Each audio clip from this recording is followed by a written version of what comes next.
Elves are great game players. They can mess around with a single game for hours on end and never get tired. And they're always good sports. An elf never worries about losing or looking foolish in a game. He cares about the fun that he's having while he plays. Leapfrog is one of their favorite games. The first step in this game is finding frogs. In fact, that's half the fun. Once each elf has found and caught a large frog, they're ready to play. When the frogs are caught, they're already lined up in a row.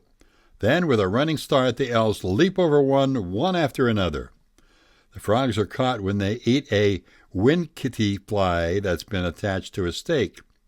The frog refuses to let go of the fly and thus is stuck until the elves let him go. The frogs don't have much to wait patiently, but when the game is over, the elves let them go until the next time. Leapfrog can be great fun if the frogs are large enough. Formation flying was a game devised by Limmel. He was training the first reindeer, and it works only when the reindeer are in a good mood to play. Each elf trains a group of reindeer for the great competition. On the assigned day, the reindeer put on a dazzling display of formation flying. The prize to the winning elf: no more cleaning out the stables for the rest of the year. Then there's Mush Face, a game that has caught on among some children in England and Australia. The rules are simple.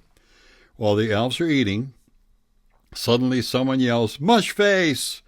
It's amazing to watch the mad scramble that follows. The elves grab their food and everyone else's, and all they can do all over the place, and they just smear it all over their fellow's face, and the elf who winds up with the cleanest face is the winner. As far as Mrs. Santa is concerned, this is the least favorite elfish game.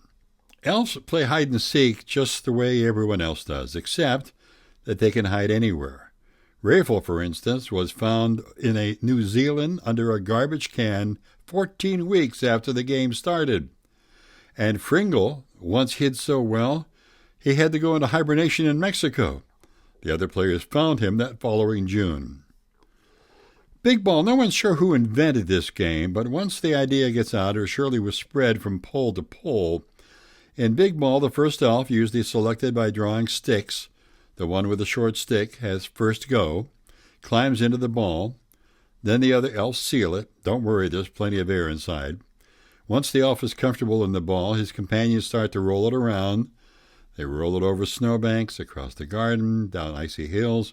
When the elf inside finally starts to moan, they stop and pull him out. The elf who can roll around the longest without moaning is the winner. Because the ball is hollow, a few elves can move in it with ease. Hopscotch is the elves introduced this game to the North Pole, but now it's been adopted by Santa, Mrs. Santa.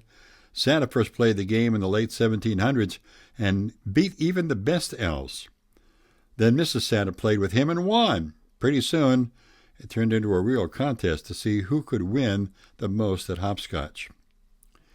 For quite a while, Santa has had a real winning streak. He and Mrs. Santa would play every day except for Christmas season.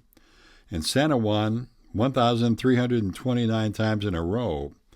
But then Mrs. Santa changed her strategy. Now she has a slight edge on Santa. The overall score, Mrs. Santa, 31,222.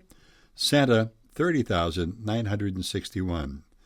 The elves dropped out of the contest quite early since they couldn't keep it up even though they invented the game. And those are some of the games that the elves play.